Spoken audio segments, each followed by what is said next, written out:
College affordability is an issue of great concern to college-bound students and their families. Joining me in the studio to talk about the Minnesota College Affordability Act is the bill's author, Senator Ron Latz. Welcome. Thank you, Shannon.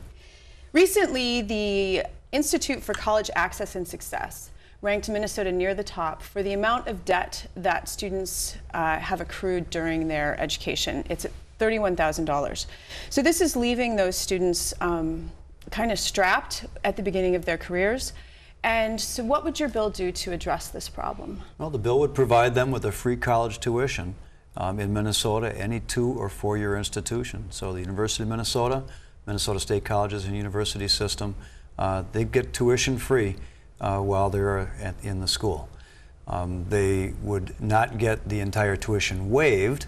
What would happen is other sources of financial aid would apply first.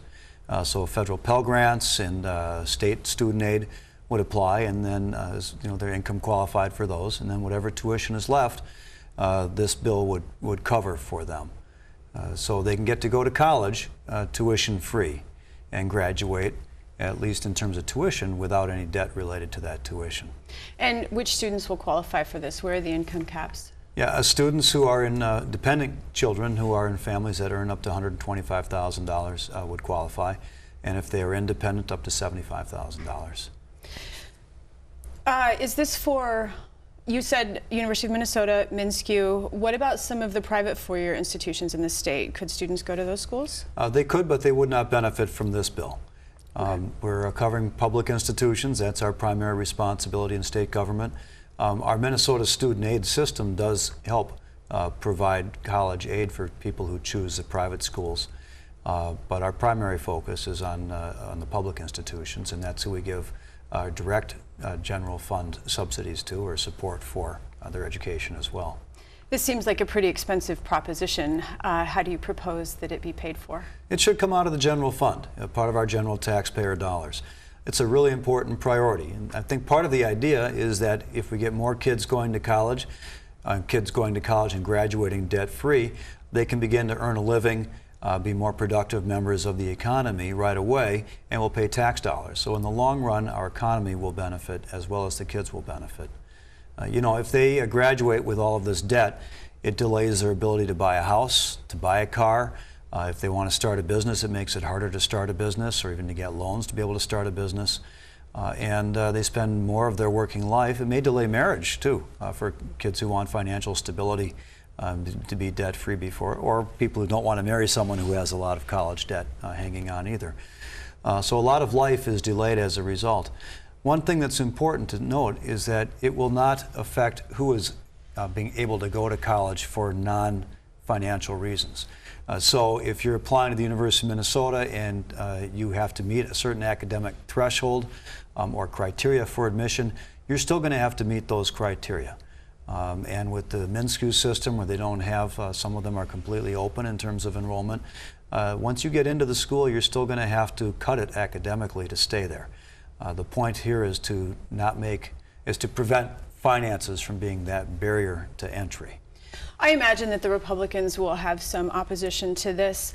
Would simply starting with letting community college be free be a viable compromise just to get this going? It certainly would be a step in the right direction. And if they were willing to step up to the plate and say, yeah, we'll cover that, then I'd say, yeah, let's do that. What's really important to note in terms of the value here is that high school, people working in the economy with only a high school degree, their wages have stagnated.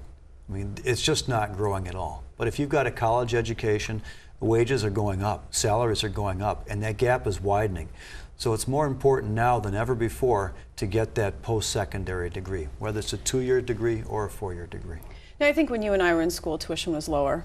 And declining state support is often pointed as a reason for why college has gotten so expensive. With Republican majorities in the House and the Senate, how much traction do you think this can get?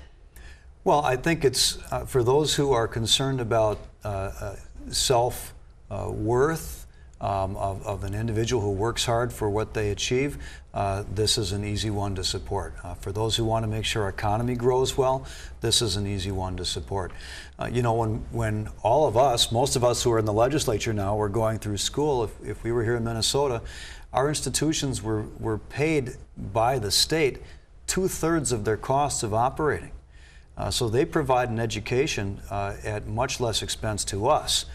Yet in the time I've been here in the legislature, since 2003, that has dropped by half. So now the state is only paying 1/3 of the cost of higher education in Minnesota. We've forced the burden onto the students and their families. So I think it's only fair that we buy that back.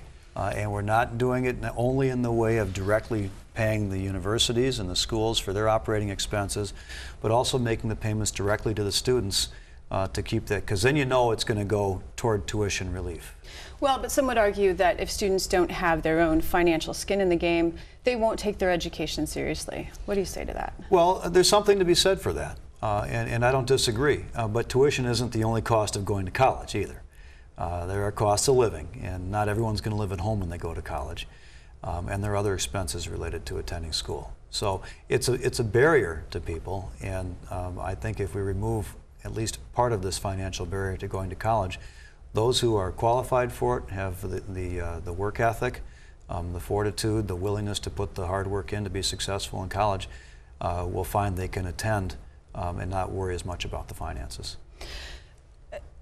There's various philosophies about the role education plays. Some of it think of it as liberal for arts and teaching people how to reason and think and understand history. Others see it more as a job training and preparing the future workforce. If we're going in the direction of preparing a future workforce in terms of the value of education, is there a role to be played by corporations and businesses to further provide the funds for educating that workforce? Well, the businesses are paying property taxes and income taxes in Minnesota, so they're already supporting our schools, K-12 and higher education. And certainly if they want to work with the schools to figure out exactly what programs to offer to train their own workforce, great. I don't think we should expect them to pay any additional to support those schools. I think it's a broad public responsibility for all of us. Well, Senator Latz, I want to thank you so much for your time today. Thank you. Pleasure to be here.